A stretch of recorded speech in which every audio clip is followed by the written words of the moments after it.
حضرت علی رضی اللہ تعالیٰ عنہ نے فرمایا، قیامت کی نشانی میں ایک نشانی یہ بھی ہے کہ جھوٹے لوگوں کی عزت ہوگی اور سچے لوگ ذلیل ہو رہے ہوں گے۔ انسان ان چیزوں سے کم بیمار ہوتا ہے جو وہ کھاتا ہے، زیادہ وہ ان چیزوں سے بیمار ہوتا ہے جو اسے اندر ہی اندر کھا رہی ہوتی ہیں۔ طریقہ صرف ایک ہی ہوتا ہے لاڈلوں کی زندگی کا، تھپڑ زور سے لگتا ہے۔ سوچ اچھی ہونی چاہیے کیونکہ نظر کا علاج ممکن ہے لیکن نظریے کا نہیں۔ میرے اللہ نے مجھے اتنی محبتیں دی ہیں کہ دو چار نفرتوں سے مجھے کوئی فرق نہیں پڑتا۔ زوال آتا ہے ہر شے پر مگر غم کو مسلسل عروج حاصل ہے۔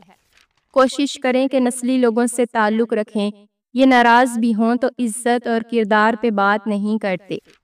انسان محبت میں گناہ تو اپنی مرضی سے کرتا ہے، لیکن جب بات پاک رشتہ نکاح کرنے کی آتی ہے تو یہ کہہ کر مکر جاتا ہے گھر والے نہیں مان رہے۔ بڑی عمر کی عورت سے شادی کرنے میں شرم محسوس نہ کرو کیونکہ یہ سنت نبوی صلی اللہ علیہ وآلہ وسلم ہے۔ اللہ امتحان لیتا ہے تاکہ صابر ہو، آزمائش میں ڈالتا ہے تاکہ اس کے شکر گزار رہو، رلاتا ہے تاکہ صاف دل رہو، چپ بھی کرواتا ہے تاکہ اس پر یقین رکھو۔ مرد جتنا بھی انا پرست کیوں نہ ہو لیکن عورت کی ایک چیز اسے جھکنے پر مجبور کر دیتی ہے اور وہ ہے عورت کی خاموشی اور نظر اندازی۔ جنہیں آپ کی تکلیف کا احساس نہ ہو، انہیں اپنی تکلیف کا احساس دلانے کی بھی تکلیف نہیں کرنی چاہیے۔ اپنے دل کو مضبوط کرو اور ایک سے توقع کرنا چھوڑ دو کہ وہ تمہاری بات کو سمجھے گا۔ انسان بھی عجیب مزاج کا ہے، جو اس کی طبیعت کو سمجھے وہ اچھا لگتا ہے، جو اس کی نیت کو سمجھے وہ برا لگتا ہے۔ جس شخص پر بیٹیوں کی پرورش کا بوجھ آ پڑے وہ ان کے ساتھ حسن سلوک یعنی اچھا برتاؤ کرے تو یہ بیٹیاں اس کے لیے جہنم سے آڑ بن جائیں گی۔ یہ بیٹیاں سب کے مقدر میں کہاں ہوتی ہیں، جو گھر اللہ کو پسند ہو بس وہاں ہوتی ہیں۔ جب رزق میں تنگی محسوس ہو تو غور کر لیا کرو کہ ماں باپ کے لیے دعا کرنا تو نہیں چھوڑ دیا۔ اگر گندے کپڑوں میں شرم آتی ہے تو گندی سوچ رکھنے میں بھی شرم آنی چاہیے۔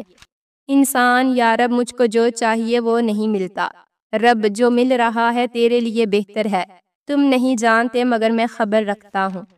ایک حد کے بعد انسان سب کچھ چھوڑ دیتا ہے، روٹھنا منانا، شکایت کرنا، گلے شکوے، اور پھر دل ایسے ہو جاتا ہے کہ کوئی بات کرے تو ٹھیک، نہ کرے تو بھی ٹھیک۔ میرے رب کا ہر فیصلہ اچھا ہے، وہ جس حال میں بھی رکھے وہ حال اچھا ہے۔ کیا آپ جانتے ہیں تکیے کے بغیر سونے سے آپ کی کمر مضبوط ہوتی ہے اور کمر درد سے آرام محسوس ہوتا ہے۔ حالات جیسے بھی ہوں اگر ہم سفر نسلی ہو تو خوشیاں غربت میں بھی رقص کرتی ہیں۔ انسان کو جنازوں سے پہلے بھی کندھوں کی ضرورت ہوتی ہے۔ بہت کچھ سننا اور سہنا پڑتا ہے جب قسمت اور حالات دونوں خراب ہوں۔ انسان کو خاموش اور عقل مند اس کی عمر نہیں، اس کی ذمہ داریاں بناتی ہیں۔ حضرت علی رضی اللہ تعالیٰ عنہ نے فرمایا، اللہ سے کبھی نا امید مت ہونا، کل کا دن آج سے بہتر ہوگا۔ اختلاف کا حل ڈھونڈا جا سکتا ہے لیکن حسد، بغض، منافقت اور احسان فراموشی کا نہیں۔ سب سے اچھی چیزوں میں جو میں نے کی وہ لوگوں کو بتانا بند کر دیا کہ میری زندگی میں کیا ہو رہا ہے۔ زندگی کو اتنا سیریس لینے کی ضرورت نہیں، یہاں سے زندہ بچ کر کوئی نہیں گیا۔ جب کوئی اور دل کو بہا جائے تو پچھلی محبتوں پر لوگ مٹی ڈال دیا کرتے ہیں۔ تم سے بات کرنے کا تو بڑا دل کرتا ہے میرا، پھر سوچتا ہوں اپنی خوشی کے لیے تمہیں پریشان کرنا غلط بات ہے۔ کوئی بھی اتنا مصروف نہیں ہوتا، ساری بات اہمیت کی ہوتی ہے۔ اچھا وقت آنے دو، یہ ہول سیل میں لگے سارے منافق ہم خریدیں گے۔ عمروں نے کی ہے کیلنڈروں سے چھیڑ خانی، وہ کھیلنے والا اتوار فکروں میں گزر جاتا ہے۔ وقت گزر جاتا ہے، باتیں یاد رہتی ہیں۔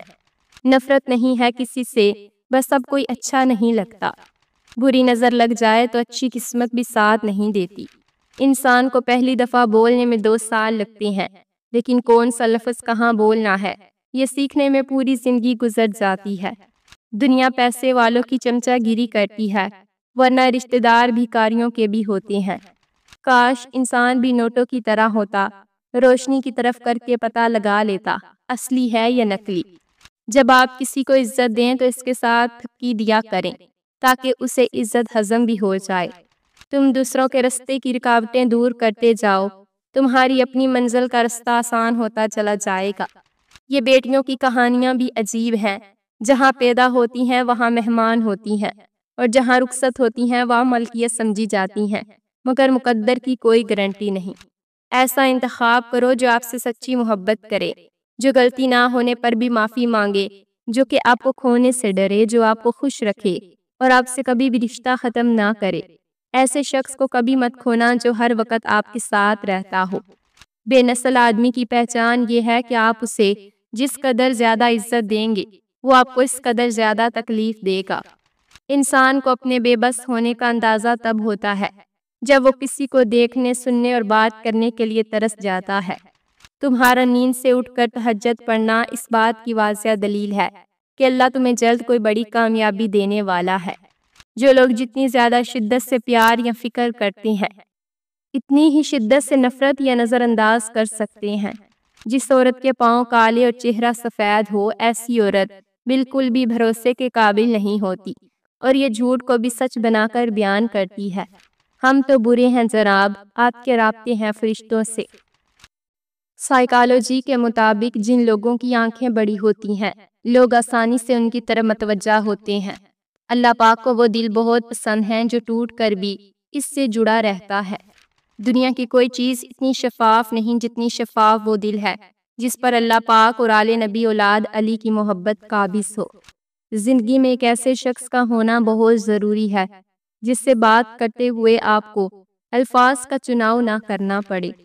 جس معاشرے میں عقل اور شعور گھنگرو باندھ لیں تو وہاں نفس بھی ناچتا ہے، ایمان بھی ناچتا ہے اور انسانیت بھی ناچتی ہے۔ وہ غلطی جو تمہیں پشیمان کرے اس اچھائی سے بہتر ہے جو تمہیں مغرور کر دے۔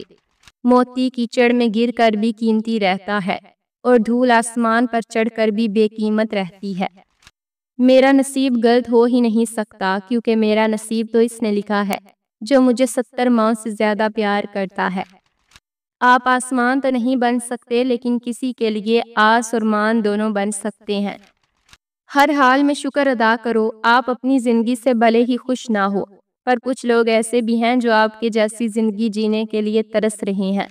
کچھ لوگوں کے لیے مصروف زندگی سے ٹائم نکالنا پڑتا ہے، اور کچھ لوگوں کو دل سے نکالنے کے لیے زندگی کو مصروف کرنا پڑتا ہے۔ دنیا کی کوئی طاقت اس انسان کو نہیں ہرا سکتی جو روز اپنے خوابوں کے لیے خود سے لڑتا ہے۔ جب تک اس دنیا میں مرد کا وجود ہے، تب تک دنیا کی سب سے خوبصورت مخلوق عورت ہے۔ محبت خوبصورت نہیں ہوتی، نبھانے والے اسے خوبصورت بناتے ہیں۔ جس طرح محبت دینے والے کے لیے وسیع القلب ہونا ضروری ہے، اسی طرح محبت سمیٹنے کے لیے وسیع الظرف ہونا بھی ضروری ہے۔ مرد کو اپنی کمی محسوس کروانا چاہتی ہو تو ایک کام کریں، تھوڑا سا مصروف رہا کریں۔ مرد خوبصورت نہیں ہوتا، مرد ہینڈسم بھی نہیں ہوتا۔ اس کی خوبصورتی اس کے رنگ یا قد میں نہیں ہوتی، بلکہ اس کے کردار میں ہوتی ہے۔ ایک مرد کا کردار جتنا مضبوط ہوتا ہے، مرد اتنا ہی خوبصورت ہوتا ہے۔